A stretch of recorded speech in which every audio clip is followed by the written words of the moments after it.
Well, welcome back to the morning show here on Oriiz News. The oil-rich region of Niger Delta is a picture of luxurious vegetation and freshness, but the true story behind the entire facade is a devastating destruction of the ecological features of the region by man-made activities like oil exploration without the necessary measures to protect the environment.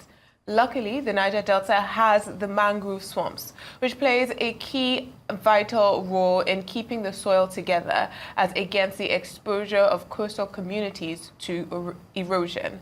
Now, our next guest is artist and curator Oriiz Onuwaje, who has just authored a book titled The Intersecting Worlds of Climate Change, the Mangroves and Art.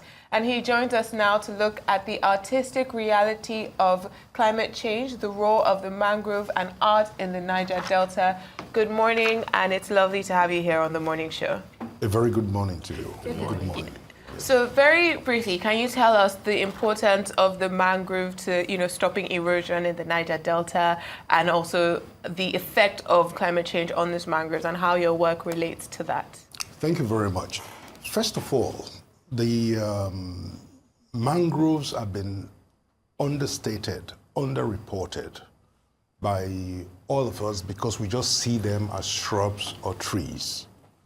This is nature's most effective form of engineering and architecture to protect the coastline. From the Bight of Benin to the Bight of Bonny, which is basically southern Nigeria, it's all mangroves. We have the third largest concentration of mangroves in the world. And we're discussing, depending on which records you're looking at, between 30,000 square kilometers and 45,000 square kilometers of mangrove. And the way God designed the mangrove, it's a feat of engineering unparalleled. Because the roots hold the coastline to prevent water from washing away. Yeah. And the way they grow and get into the soil, wherever they find themselves, just tells us that we were designed by God to be protected by the mangroves. Okay. All right, great. But talk to us about the exhibition that is going on at the Wings, and then the book that you have written. I see that Kachi has been admiring this publication. I believe that both are meant to draw attention, to this very important issue. Talk to us about them. Yes. Over time, all we have heard from the Niger Delta is pipeline vandalization. It's environmental degradation from human activities, oil exploration, oil exploitation. But there's something that has been missing in the conversations, the narrations about the Niger Delta, which is the beauty of the Niger Delta. Yeah. And this is what this exhibition brought to fore, that we are not all about hydrocarbon and degradation. The place is lush, the place is beautiful, the calmness in the Niger Delta. So we had to find a way to represent it and show the world. Like we all know, any coin with one side is a counterfeit. Yeah. So the exhibition basically is to tell the world, to show the world, to show Nigerians that the Niger Delta is beautiful. It's a place you can go on holidays. And trust me, the place is safe. I've done 3 documentaries in the Niger Delta. I've done several walking hours, days in Warri without security. I've been to Nembe to record my documentary, no problem. Recently. The team came back from Nembe just under 4 weeks ago. And we had, in fact, the way I was received in the town hall of Nembe was just, look, I was happy. Is that where you're from? No, I'm a Warri boy. Wafi. Okay. Yes, yes. Okay.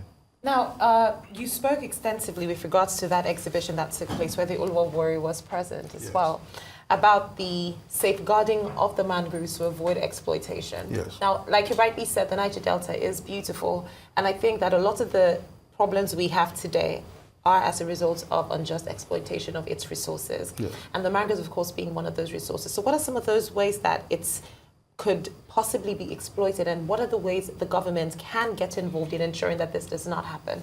There's something very interesting that is going on now, and it takes us back to the partition of Africa, where Africa was partitioned in offices in Germany without Africans at all. And right now, what is going on is, through satellite images, offices in the United Kingdom, offices in Europe, are mapping out carbon footprints and distributing it among themselves. Because they say the mangroves capture more carbon than any other terrestrial forests in the world. And because money is involved, people are making these demarcations all over the place without the knowledge and involvement of the locals. And the Onuwaje Onuwaje III, who incidentally is my boss. Okay. Yes, I work for him on several other issues. He's amazed. He's traveling in London and somebody's coming to approach him on what is going on about carbon credit in Warri Kingdom. And it's like he doesn't know about it.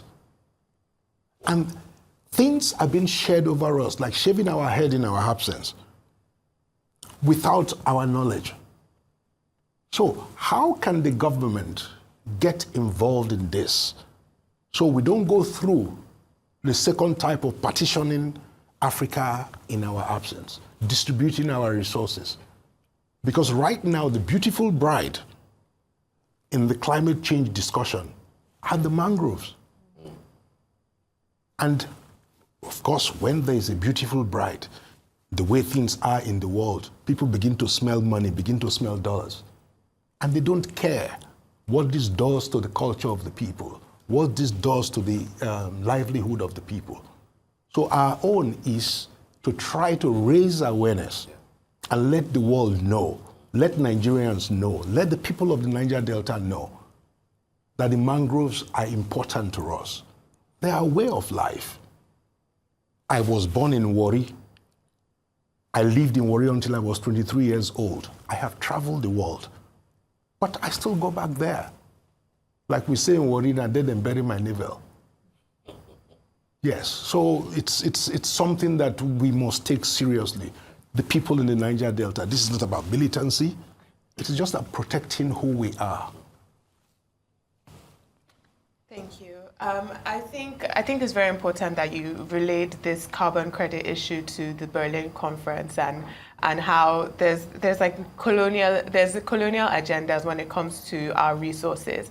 But another important thing here that you're trying to highlight is the beauty of your area, of the Niger Delta.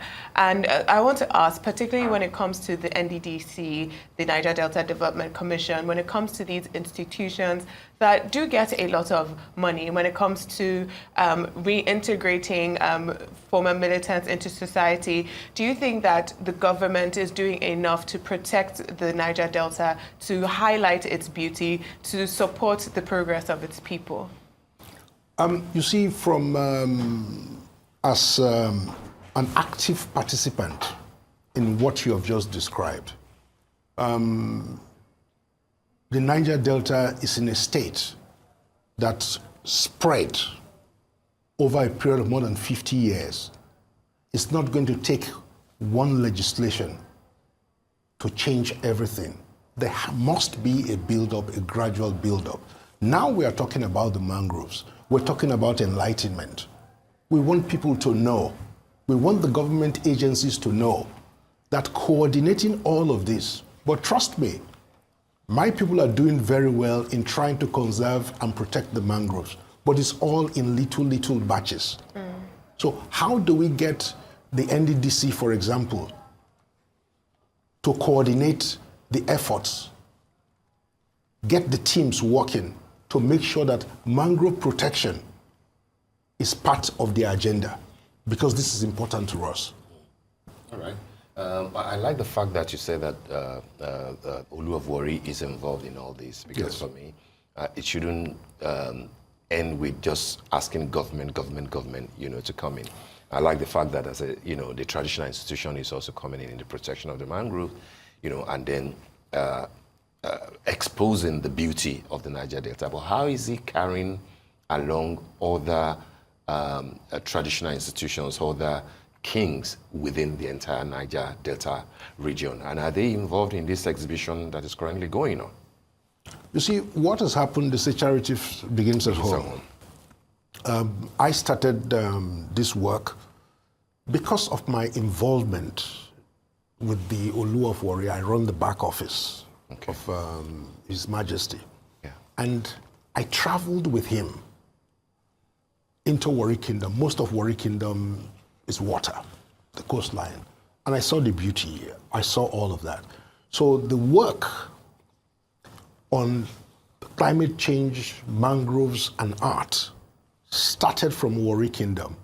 We've gone to do some work in Nimbe. We've gone to do some work in Yenagoa. The artist that we're focusing on, Dr. John Ed the Babes, lives in Yenagoa. Is of Ijaw extraction. So this is just the beginning. And the Olu of Warri is ready to reach out to other traditional rulers so that we can come together. This is not about politics. Yeah. It's just about our survival as a people. Yeah. And he's determined to lead this with others. Of course, they are all leaders, but somebody has to start something. And the issue of the mangroves has come to fore now because we're talking about climate change. Yeah. And we're talking about something similar to the Berlin Conference, which we must, as quickly as possible, just head off and let us do what we need to do. Absolutely. Yes, sir. All right, before we let you go, I know that Kachitu will want to, quickly ask something. But for how long will the exhibition last, and what can we see? How do you get to see it? Okay, the exhibition is going to last until the 18th of March. Of March, okay. Yes, and when you come into the exhibition, we've brought the Niger Delta to Lagos. You see our fishing nets. You see the logs of the mangrove, because people see the mangrove plant in pictures as though they are flowers. But you come and you see what a mangrove plant looks like. We have mangrove plants there. Then you have paintings, in my opinion as an artist, from one of the best artists Nigeria has produced, Dr. John Ed the Babes. And then you have photographs.